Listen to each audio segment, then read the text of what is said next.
Hello, dear friends. What you're about to experience was created just for this channel. Every word, every scene, every emotion is completely original. Let's begin. Part 1. She's not your real grandma. My name is Eleanor Walsh. I'm 64 years old, and I've been called many things in my life: cold, proper, distant, intimidating, but never in my life had anyone dared to stand in front of my grandson and shout that I wasn't his family. It happened on a family trip I never asked to join. My son Michael organized it, said it would be a bonding weekend, something light-hearted and warm. He meant well. He always does. He has his father's nerves and my old habit of avoiding conflict, which made him a diplomat in his marriage but a coward in his loyalties. His wife, Lacey, never liked me. From the moment she met me, she decided I was too formal, too polished, too old-fashioned, even though I welcomed her into our family with grace. Even though I hosted their engagement dinner in my home and paid for half their honeymoon when her parents forgot to. I learned early on that some women don't want kindness, they want territory.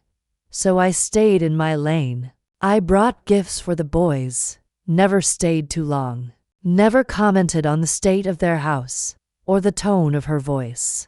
But Lacey treated my patience like weakness. That weekend, it started small. She rolled her eyes when I offered to fold the towels. She made a comment about rich women who think vacation means ordering people around. Michael laughed nervously. I let it go. The next day, she accidentally left me out of the group hike, told everyone I wanted to rest when I hadn't said a word. Again, I let it go. But on the third day, at the lake, it happened. Ethan, my grandson, my soft-hearted, quiet boy, came shivering out of the water and asked if he could sit with me under my blanket. I wrapped him up without hesitation. He nestled into me like he did when he was 3, with his wet hair sticking to his forehead and his little hands clutching my wrist. I thought it was a moment. I didn't know she was watching. I didn't expect the footsteps, the voice slicing through the breeze like a whip. "Ethan," she yelled, marching toward us. What did I say about jumping all over people? He didn't move. She stopped a few feet away and snapped, "Don't call her grandma. She's not your real grandma." I didn't speak. Ethan looked up at her, then at me, then back at her. His face didn't crumple. It hardened, and in a voice clear and calm, he said, "She's the reason I still believe in family." That was the first time I saw fear on Lacey's face. Not anger, fear.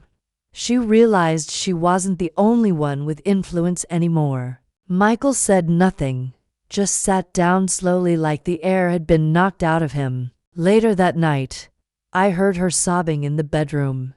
I didn't comfort her. I went to bed in silence. The next morning, I found a broken photo frame on the cabin floor, a picture of all of us taken the day before.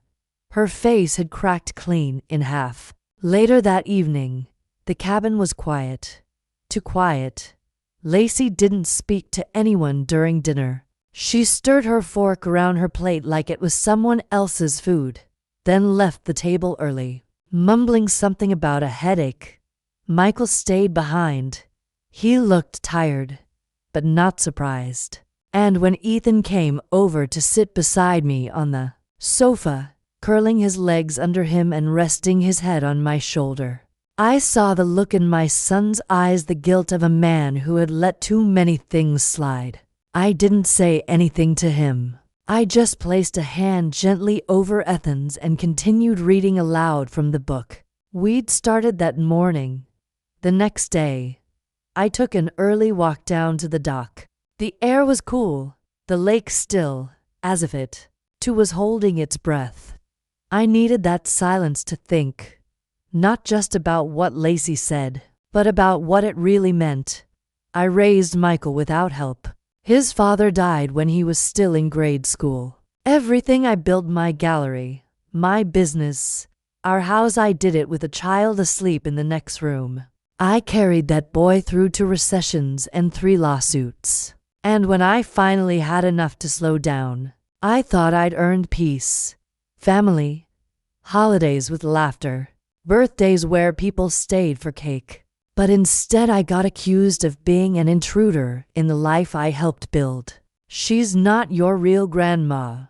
The words came back like a slap, as if blood is the only measure of love, as if signing a birth certificate matters more than signing your name over and over on tuition checks and babysitting charts. I heard the door creak behind me. It was Ethan, still in his pajamas, carrying the blanket from the night before. He didn't say anything. He just sat beside me and leaned his head on my arm. "Do I have to stop calling you Grandma?" he asked softly. I felt my chest crack open, but I kept my voice calm.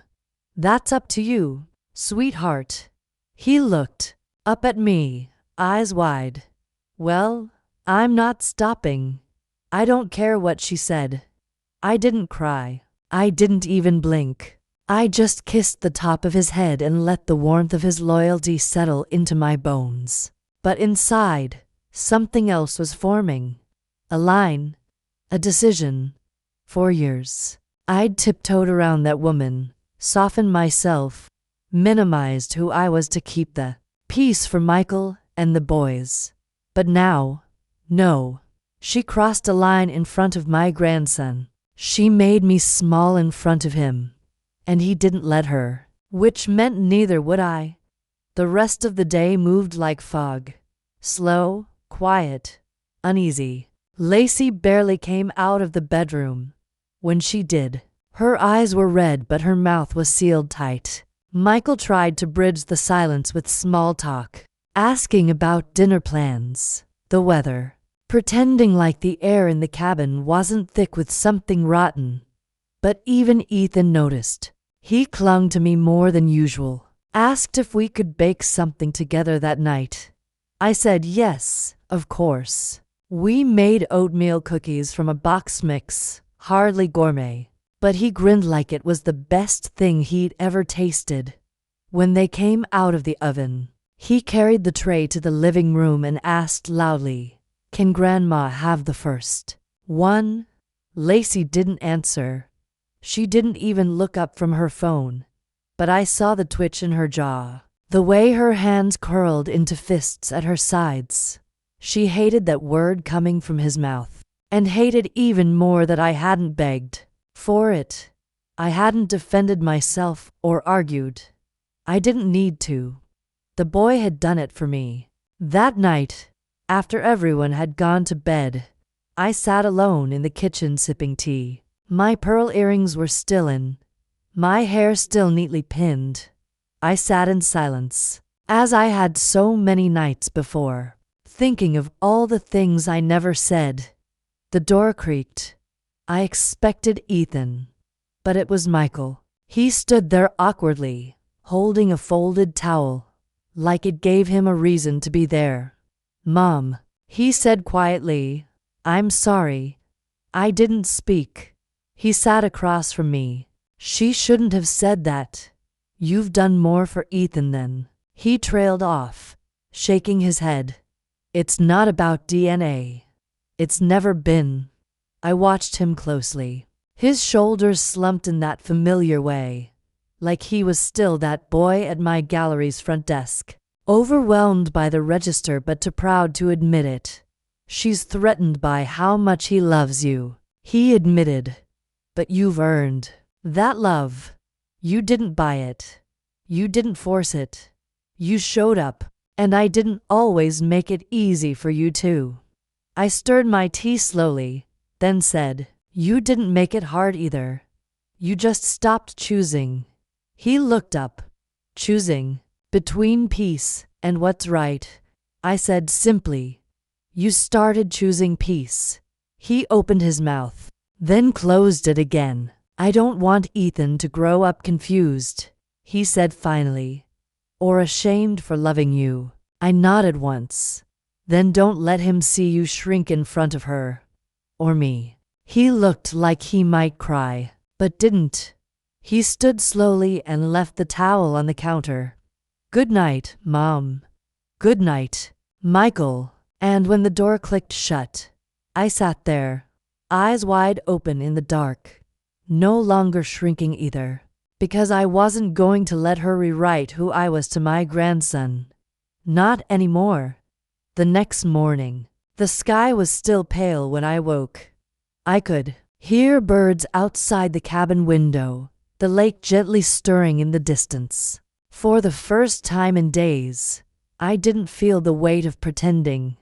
I got dressed slowly, in my dark navy blouse and slacks, hair pinned as always, pearl earrings in place. By the time I walked into the kitchen, Lacey was already there, arms crossed, mug in hand, leaning against the counter like she owned every inch of silence in the room. She didn't say good morning, just narrowed her eyes and watched me move. I poured myself a cup of coffee, sat at the table, and finally met her stare. If you have something to say, I said quietly, say it. Her mouth twitched. She looked down, then back at me. You're making him choose sides, she said flatly. He's 10, I replied. And he already did. That was when her face broke. Not with tears, not with softness, but with rage, carefully disguised as control. You always think you're better than me, she said, because you wear pearls and quote books and speak in that voice like nothing touches you. But this is my family now. My son. I leaned forward slightly, my voice calm as ever. Then act like it. She froze. Excuse me. You want to be the center of his world, Lacey. Be someone worth orbiting. Because love doesn't come from blood or fear, it comes from presence. And I've been present every moment you weren't. She opened her mouth again, but I stood before she could speak. I placed my coffee cup in the sink, adjusted my sleeve, and walked out of that kitchen as slowly and calmly as I had walked into it. Ethan was on the porch, sketching something in a notebook. He looked up and smiled. Grandma, want to help me with the shading? I sat beside him without a word, and in that quiet hour on the porch, while he drew and the sun rose, I knew one thing with absolute certainty: she could raise her voice all she wanted, but I would raise the boy. Some say family is about blood, but this story shows it's about presence. While some women fight for status, others simply show up when it matters most. But what happens in part 2 will shift the balance and give this grandmother back everything they tried to take from her. Don't miss it, part 2. I'm his mother, she said coldly. Then act like one, I replied. The next few weeks after that trip passed in slow, deliberate silence. No phone calls, no texts, not even a thank you from Michael for the birthday card I sent Ethan. I didn't press. I'd learned long ago that silence is its own form of message, and I had said all I needed to. But then, 3 Saturdays later, I got a call. It wasn't from Michael. It was from Ethan. His voice was low, almost whispering. Grandma, can I come to your house this weekend? I paused. Does your mom know you're calling me? He hesitated. She's in the other room. That told me everything. I said yes, of course. I picked him up that Sunday. Lacey didn't open the door. Michael did, looking like a man who'd slept on a couch for 3 weeks. He didn't say much, just helped Ethan with his bag and gave me a weak smile. Thank you, he said. That was all. But in that moment, I knew something in their house had cracked. Ethan stayed the whole day. We made pancakes for lunch and played chess on the patio. He asked if I still had the old toolbox I used to let him play with. The one with the tiny brass screws and bits of velvet from old framing jobs. I brought it out and watched his face light up like he was 5 again. But then, as the sun dipped low, he looked up from his project and asked, "Why does she hate you so much?" I stopped cold. "Your mom." He nodded. "She says you're fake, that you only act nice. But you're not." I looked at him carefully. "And what do you think?" He shrugged. "I think she's scared of you. People only hate what they're scared of, right?" I didn't answer. I just reached for his hand and gave it a gentle squeeze. Later that evening, when I brought him home, Lacey opened the door herself. She looked at me like I'd brought home a stolen artifact. Not her son. She didn't say thank you. She didn't even greet Ethan. She just looked at me and said flatly, "We need to talk."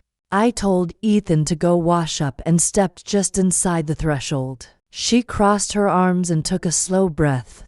"I'm his mother," she said, like a line rehearsed. I met her eyes. "Then act like one." She blinked. "Excuse me. You're not his warden. You're not his PR manager. You're his mother. That's supposed to mean something more than control." She laughed once, bitter and sharp. "You always think you know best. You can't stand that he's mine, not yours." "He's not yours," I said quietly. "He's his own. And you're teaching him that love is something he has to apologize for."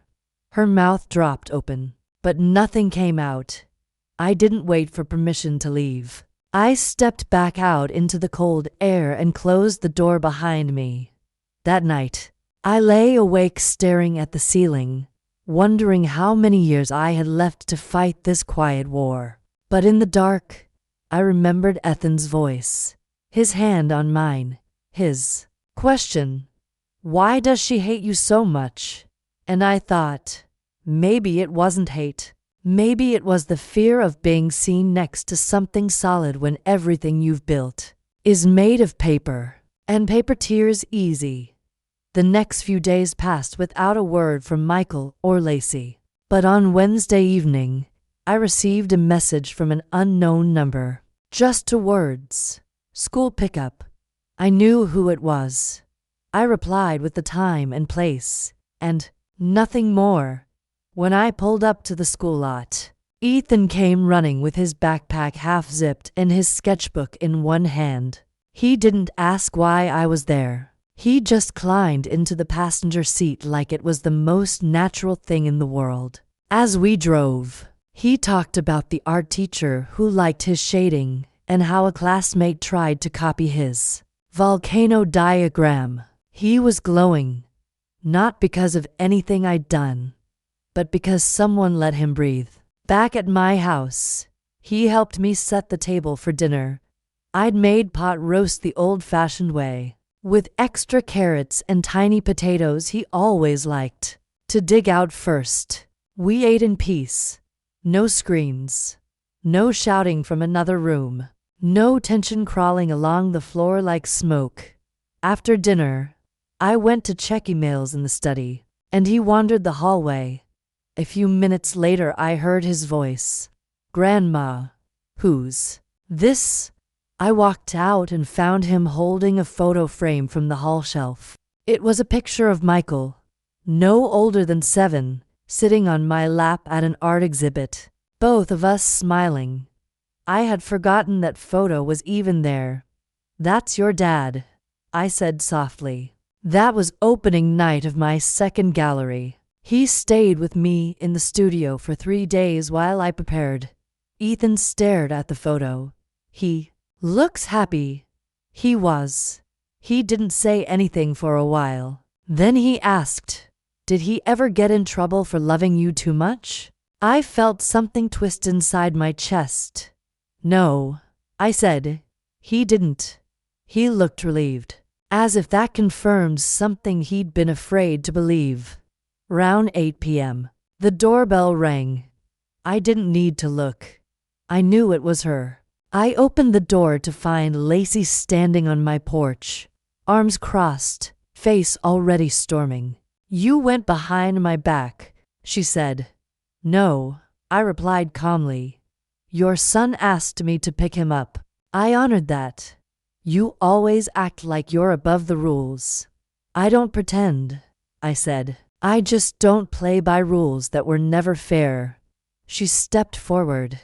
"I'm his mother. You don't get to insert yourself." "And yet here I am," I interrupted, "because you left space. And he filled it." She blinked, like she hadn't expected that answer. I could see the fire behind her eyes starting to shake. "You've always wanted to replace me." "I've never tried to replace anyone," I said. "But I will not apologize for being someone he feels safe with." We stood there in silence. I didn't flinch. I didn't lower my voice. And then she said the one thing I knew she would say eventually. "He's mine, not yours." I looked her in the eye, steady and still. "Then start acting like he's a gift, not a weapon." Her mouth opened, closed. Then she turned without another word and walked off the porch, into the dark. I didn't call after her. I simply shut the door. And when I turned around, Ethan was standing at the end of the hallway. He'd heard every word, and for the first time, I saw no confusion in his face, only clarity. The day after that confrontation, I expected a message from Michael, an apology, a clarification, a warning, maybe, but there was nothing, just silence. I didn't know if he even knew what had happened at the door, but I knew she wouldn't tell him the truth, not fully, and so I waited, not because I was scared, but because some battles require stillness, not noise. Then, 3 days later, I was at the gallery. Yes, I still managed one, smaller now, tucked between two coffee shops and run mostly by my assistant Delia. When Michael walked in, no warning, no appointment, just stood there near the front sculpture like he wasn't sure if he had the right to step farther. I looked up from my desk, removed my glasses, and nodded toward the chairs by the window. He sat. I joined him. He didn't touch the coffee I offered, just looked down at his hands, then finally said, "Ethan told me what happened." I didn't respond. I waited. "He said he heard everything. That he saw Lacey talk to you like that. He asked me why I let it happen." His voice cracked, and I didn't have an answer. I folded my hands in my lap and stared at the light bouncing off the gallery floor. "You do," I said. "You just don't like it." He winced. "Mom, you've always wanted harmony, Michael. Even as a child, you hated tension, hated when people argued. But sometimes peace isn't noble. It's just passive." He looked up at me with eyes too much like his father's. "I don't want him to hate her." "Neither do I said. "But I do want him to see clearly." We sat in silence. He rubbed a hand over his face. "I don't know what to do anymore." I leaned in slightly. "Start with truth. Show him what it looks like. Show him what it sounds like when someone doesn't walk away just to keep things quiet." He nodded slowly. Before he left, he turned and said, "He wants to spend next weekend with you again." I nodded once. "Then I'll be ready." He hesitated. "Do you think she'll ever forgive me?" "Michael," I said calmly, "you're asking the wrong question." He paused. "Then what's the right one?" I looked him in the eye. "Do you think she'll ever change?" And with that, he left. That weekend, Ethan came to my house again, suitcase in hand, smile wide, like nothing in the world could shake him. We baked apple pie from scratch. He helped me clean the porch swing. I let him choose a painting from storage to hang in his room. He chose the one Michael made in school. Bold strokes of blue and yellow, uneven but full of light. On Saturday night, we were sitting on the back porch, stars just starting to come out, when he turned to me and asked, "Did you ever think you'd be a grandma?" I smiled. "No, not exactly." He tilted his head. "Why not?" I took a breath. "Because life doesn't always give you what you expect. It gives you people. Sometimes they arrive in strange ways. Sometimes they're given, and sometimes they're chosen." He thought about that. "So I'm a chosen one." I looked at him and said gently, "No, Ethan, I'm the chosen one. You chose me." He leaned his head on my arm again and whispered, "I'd choose you every time." I didn't cry. I just sat there, letting the silence say what I couldn't. But the silence didn't last long, because on Sunday afternoon, just before he was to be picked up, Lacey showed up unannounced. Not alone. She had her sister with her, the loud one, who always found a way to make herself part of the problem. They stood at the front door like a tribunal. "We need to talk," Lacey said. "Ethan, go pack your things." I stood in the doorway. "He's already packed." Her sister crossed her arms. "You're not making this easy, Eleanor." I looked at them both. To women who'd rather shame a 10-year-old for loving someone than ask themselves why he felt safer in a different home. "You want easy?" I said. "Then don't pick fights with people who didn't volunteer for one." Lacey stepped forward. "He's confused.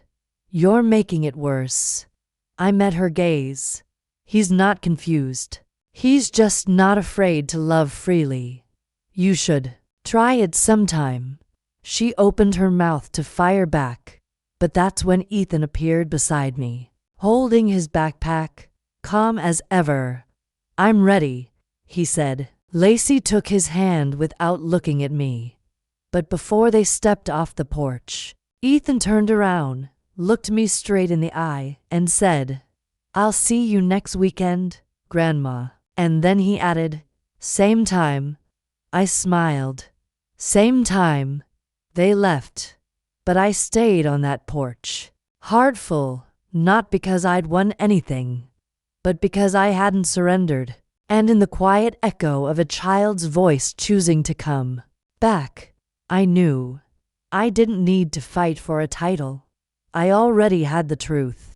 Some battles aren't won with raised voices, but with quiet, unwavering presence. In part 2, Eleanor doesn't fight for a title. She simply is what Ethan needs.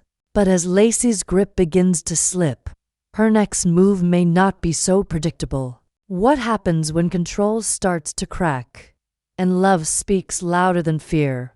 Part 3. She filed to erase me, but he showed up with a drawing that said everything. When Ethan arrived the next weekend, he didn't run up the porch stairs like he usually did. He walked, deliberate, backpack over one shoulder, sketchpad pressed to his chest. I opened the door before he could knock. His smile was small but sure.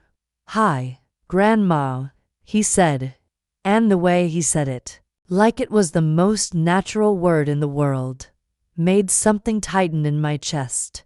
I stepped aside and let him in, noting the tension in his shoulders. Once inside, he looked around, like he was checking if the walls still remembered him. "Everything's the same," he whispered, "except me." I set the kettle on and waited. He didn't speak until I handed him his tea, the herbal kind he liked. No caffeine, with honey. "She told me I had to stop calling you Grandma," he said suddenly. "She said it's disrespectful to her mom." I nodded slowly. "What did you say?" He looked into his cup. "I told her I can have more than one person who loves me." I didn't say anything. I reached out and gently touched his hand. He didn't pull away. She said love has to come with rules, he added.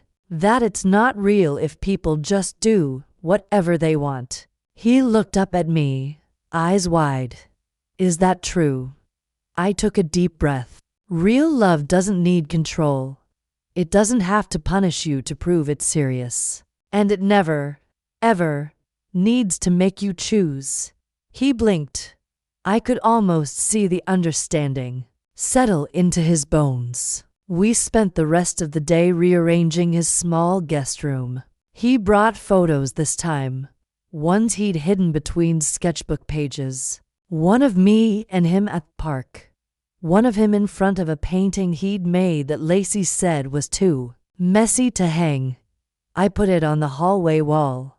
By evening, we were on the floor of the studio space, surrounded by colored pencils and torn paper. He was building something big. I didn't ask what it was.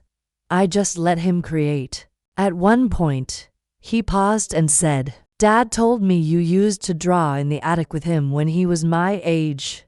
I smiled. That attic had no heat and terrible light. But yes, we did. He said you always told him he could be anything. I still believe that. Even now. Especially now. He was quiet a moment. Then maybe I'll be like you. That stopped me cold. I looked at him. This boy with too much weight on his shoulders for his age. And I said, "Don't be like me. Be better." He nodded. "Okay. But I'm starting with this." He held up a nearly finished drawing, a portrait of the two of us sitting on the swing, him leaning against me. He'd drawn it from memory. I couldn't speak. I just hugged him. Later that night, Michael called. He sounded tense. Lacey filed a complaint. He said, "She told the school counselor. You were interfering. She's trying to build a case to limit contact." I closed my eyes. "And you?" I told them my son has a safe place to land. That's all. There was a pause. "She's not going to stop, Mom." "Neither am I," I said. "But I won't fight her the way she fights me. I'll just keep showing up. That's what she can't stand." After the call, I went to check on Ethan. He was asleep, curled in a ball, the sketchbook clutched to his chest. And I stood there a long while. Watching him breathe like peace itself was something he had finally found.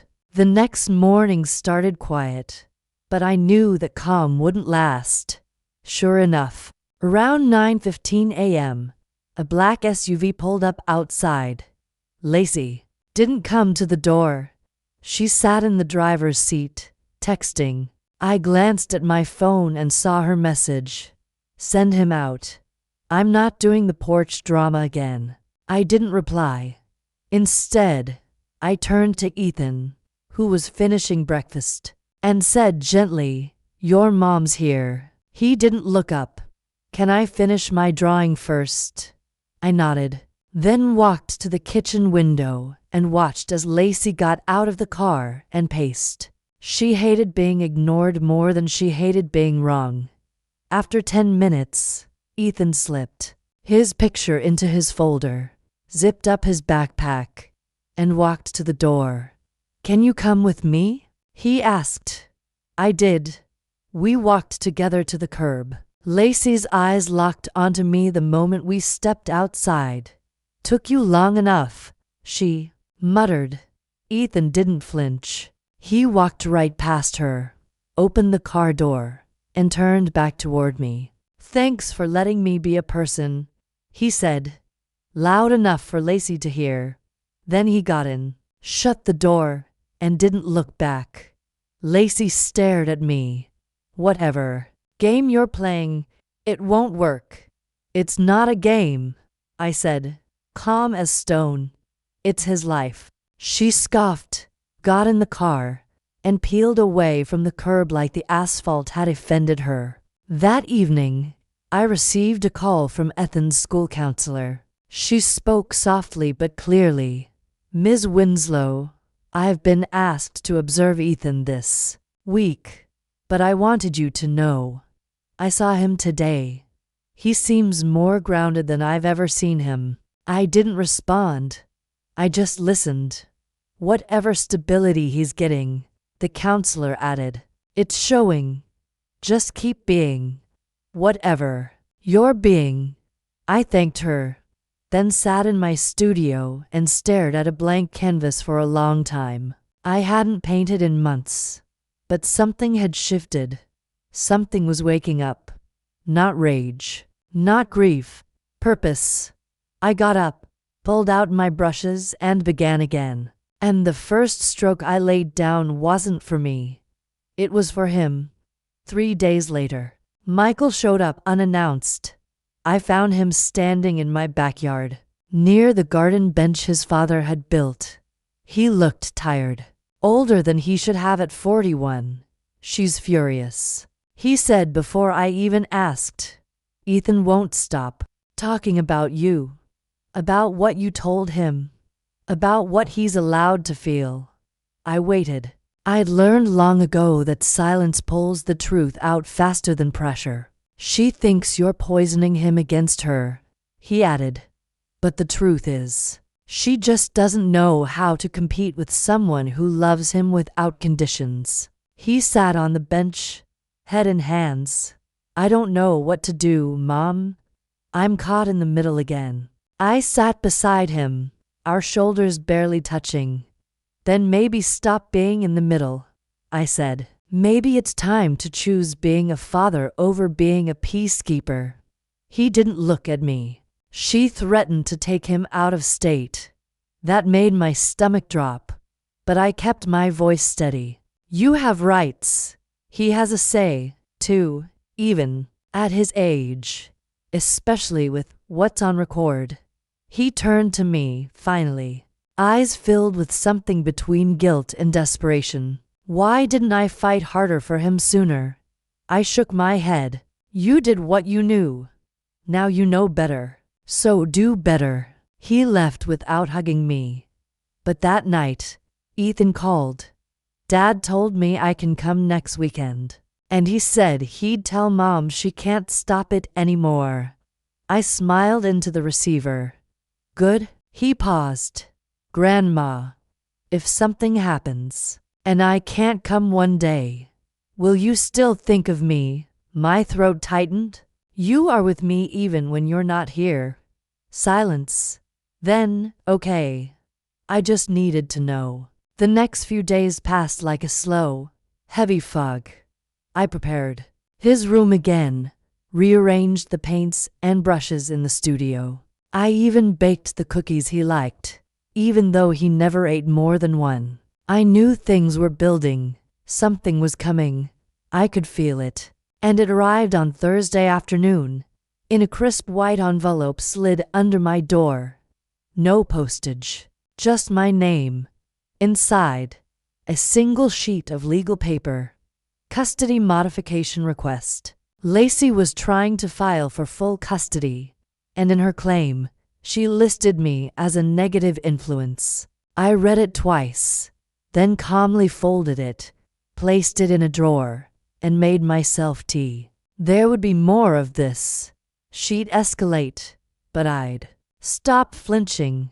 I knew who I was. And more importantly, he did too. That night I didn't sleep.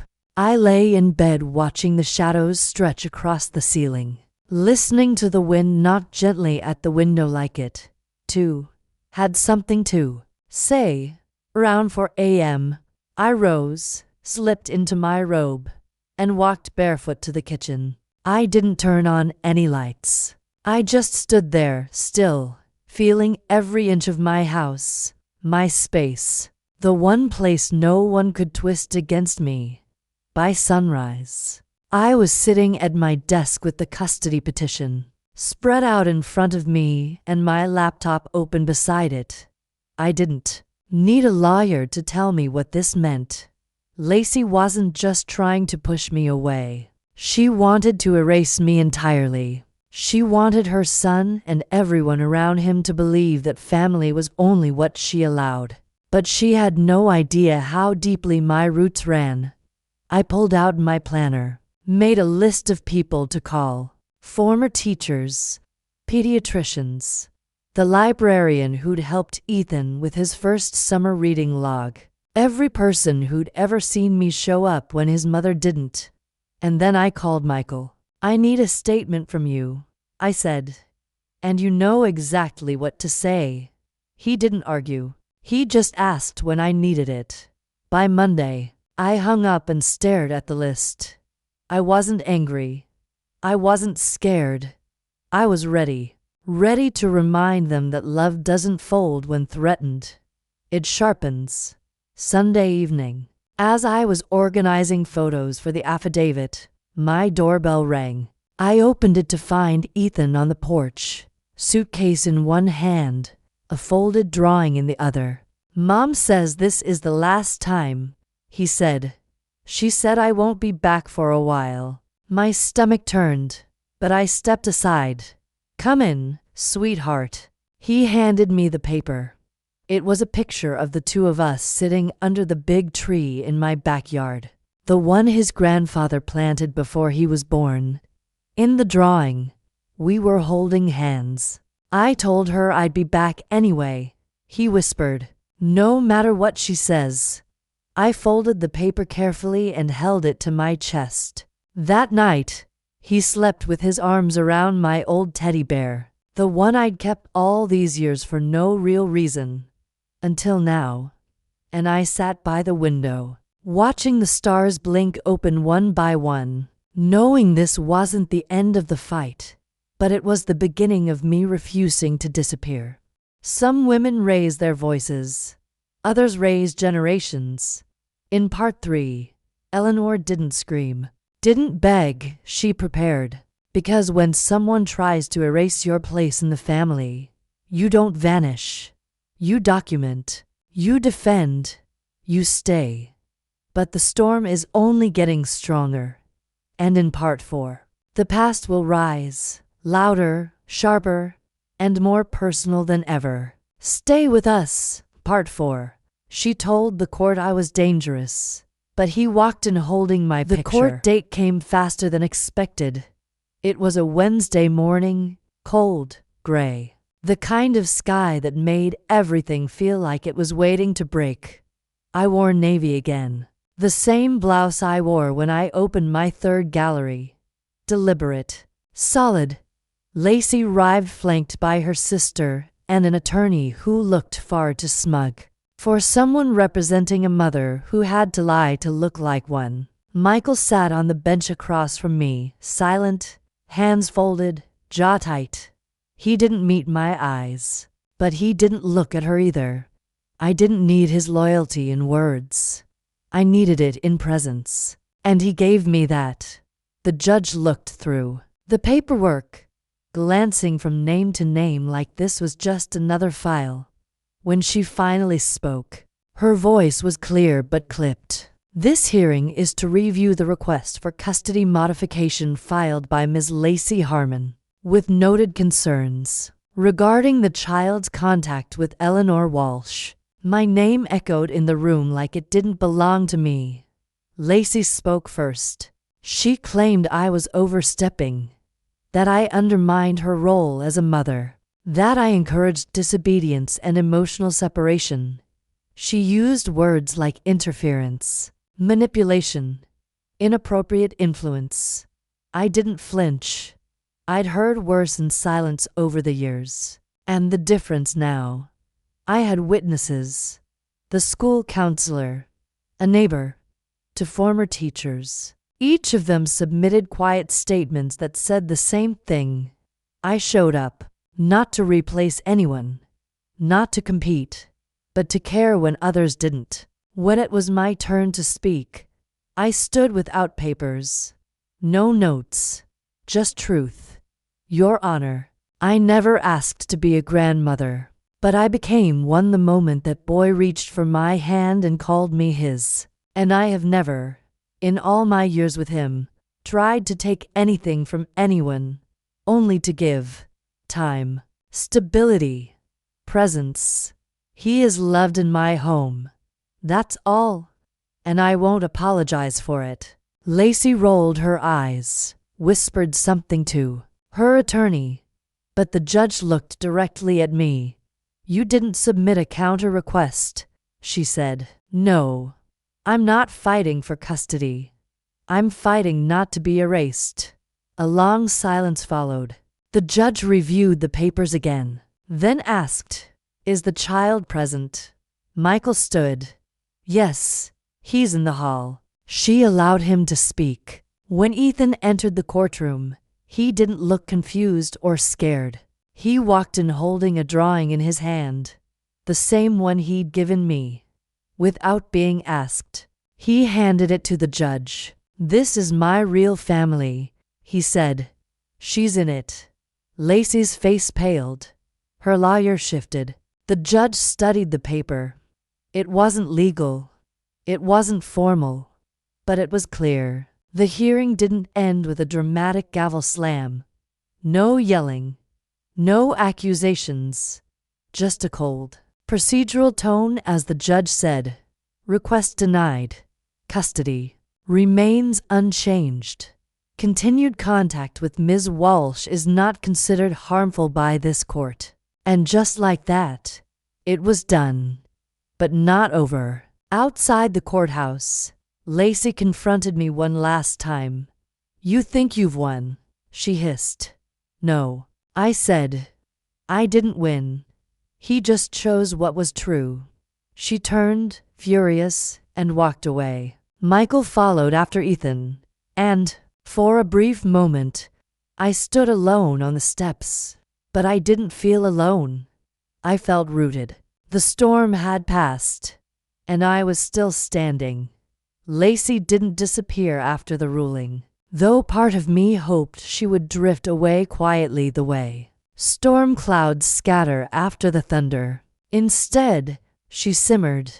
At drop-offs, she'd stand farther away, sunglasses on even when it rained.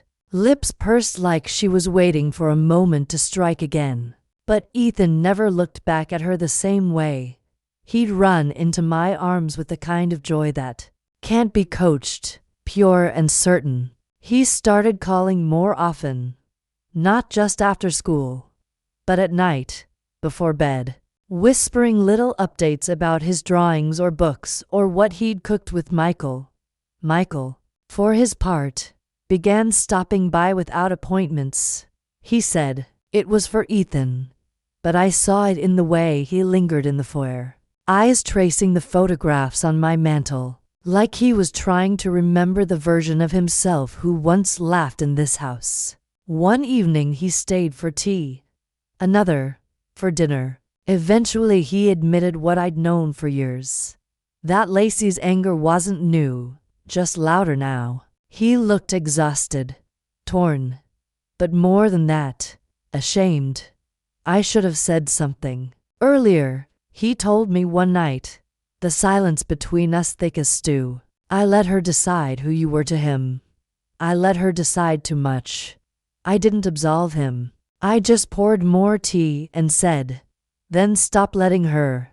Round that time, Ethan brought home a school assignment, a family tree. He'd already filled in most of it before I saw it. And right there under the branch marked grandmother was my name, in blocky capital letters. Not Lacey's mother. Not a blank space. Me. When Lacey saw it during pickup, her face went hard. You know this is supposed to be biological, right? She hissed at Ethan. He looked up at her and said, They said family. She's the one who's here. She didn't answer, just grabbed his hand and pulled. But that night, Michael called. He cried the whole way home. I think it's time we talk. All three of us. You, me, and her. I agreed, cautiously. Because with people like Lacey, peace was always a performance, and I'd seen enough acts to know how quickly a smile can become a knife. But I said yes, because sometimes the only way to keep your place is to stop defending it, and simply stand in it. We agreed to meet at a neutral location, a family therapist's office Lacey chose, probably thinking it would give her control. I arrived early, dressed in a navy blouse and pressed slacks, with a folder in my bag. Ethan's drawings, photos, a printed copy of the family tree assignment. Not for defense, but for truth. Michael arrived next, visibly tense, jaw clenched, like he was bracing for a blow.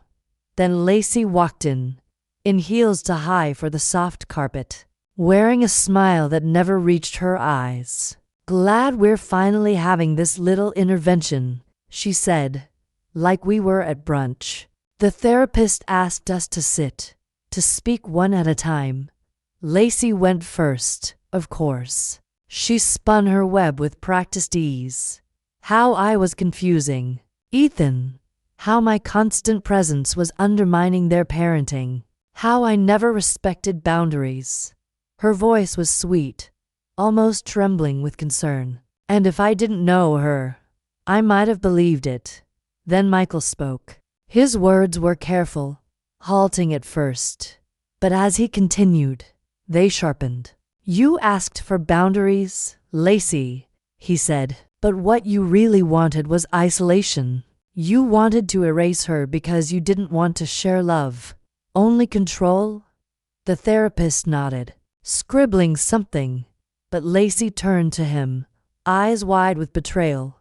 "So you're taking her side now?" "I'm taking Ethan's side," he replied. Then it was my turn. I didn't come to fight. I came to anchor. I spoke plainly. How I'd never tried to replace anyone, only to be present for the child who still ran into my arms with his heart open. How family isn't built from blood alone, but from consistency, from care, from showing up when it counts. I didn't cry. I didn't raise my voice. And when I finished, I placed Ethan's drawing on the table, the one where he'd drawn me holding his hand under a tree labeled safe place. The room went quiet. Even Lacey didn't speak. For the first time, I think she realized she hadn't lost control. She'd simply never had what mattered in the first place. After that session, nothing was instantly fixed, but something shifted. Lacey didn't speak to me afterward, not directly, but she stopped her passive-aggressive comments at pickups. Stopped yanking Ethan's hand like I was a disease he'd catch if she didn't act fast. Michael began taking more initiative, planning weekends and dinners that included me without hesitation, like a puzzle piece finally clicking into its place. Ethan bloomed. He started leaving notes in my purse again, crayon drawings of us baking cookies or sitting on the porch. One day he left a folded paper heart on my pillow with the words, "Thank you for being my always." I still kept boundaries, still respected their household, but I stopped apologizing for loving him the way I always had. The biggest surprise came weeks later when Michael handed me an envelope. Inside was a handwritten letter from Ethan, but Michael had helped him spell something that caught my breath. "When I grow up, I want to be kind like you, because being strong is nice, but being kind is better." That was the moment I knew. I didn't need Lacey's permission. I didn't need to win. I had already won. Not by fighting, but by staying. By being the one who was still there when the storm passed. Because in the end, family isn't declared with titles or documents. It's claimed in quiet ways, in bedtime stories, in packed lunches, in showing up, over and over, until your presence becomes the thread holding everything together. And no one, not even a woman like Lacey, could unravel that. If you made it this far, thank you for following Clara's journey. Her silence, her strength, and her steady heart remind us, sometimes, the greatest revenge isn't loud. It's living well, with grace, with dignity, and with a love that no one can erase. But as Clara closes one chapter, Another door quietly creaks open. What's waiting on the other side? You'll want to stay for part 5. Part 5. Family is where love grows, and nothing can uproot that. The weeks after the court ruling felt deceptively calm. Ethan came over every weekend without fuss, his laughter filling the quiet corners of my home. But beneath the surface, the tension simmered like a storm waiting to break. Michael had started spending more time with us, bridging gaps that had long seemed unbridgeable. But I could see the weight in his eyes, the silent battles he fought between loyalty to his wife and the undeniable bond we shared. One afternoon, as Ethan and I were painting in the studio, the phone rang. It was Michael, voice low, strained. "Eleanor, we need to talk. It's about Lacey." My heart tightened. "What happened?" He hesitated. "She found something from her past, and it's shaking her, shaking all of us." That night, I sat by the window, staring at the stars, wondering what secrets could unsettle a woman who had fought so hard to control every piece of her life. The next day, Michael arrived at the gallery with an envelope, old, worn, sealed with a faded emblem. "It's a letter," he said, "from her mother." As I unfolded the brittle pages, I realized this was no ordinary family drama. This was a reckoning, a truth waiting to unravel everything we thought we knew. And somewhere, in the silence between the words, I found a new battle line. Because sometimes, the ghosts of the past don't rest quietly, they come back roaring. In the quiet aftermath, I found a new rhythm, one not defined by battles or court dates but by moments like these. Ethan's laughter echoing through the house, the soft brush of his hand against mine as we flipped through photo albums, the way his eyes lit up when he talked about school projects and dreams too big for a 10-year-old. Michael started to find his footing again, not perfect but real, showing up not out of obligation but because he wanted to. And me? I learned that love isn't a fight to win, but a space to hold, steady, unwavering, and patient. One evening, as the sun dipped low, Ethan handed me a drawing. It was a picture of a tree with roots deep and wide, branches stretching to the sky. Beneath it, in his careful handwriting, he'd written, "Family is where love grows." I held it close and knew then that no lawsuit, no angry words, no challenges could ever uproot what we had built. Because family is not what's written on paper but what's etched in the heart. And mine was stronger than ever. Asterisk. Thank you for joining Eleanor's journey, a story of quiet strength, fierce love, and the unbreakable bonds that no conflict can sever. Sometimes, the greatest victories aren't loud or dramatic. They're the ones lived every day in patience, dignity, and presence. May this story remind you that family is chosen, nurtured, and fiercely protected, not just given. Until next time, keep holding your truth.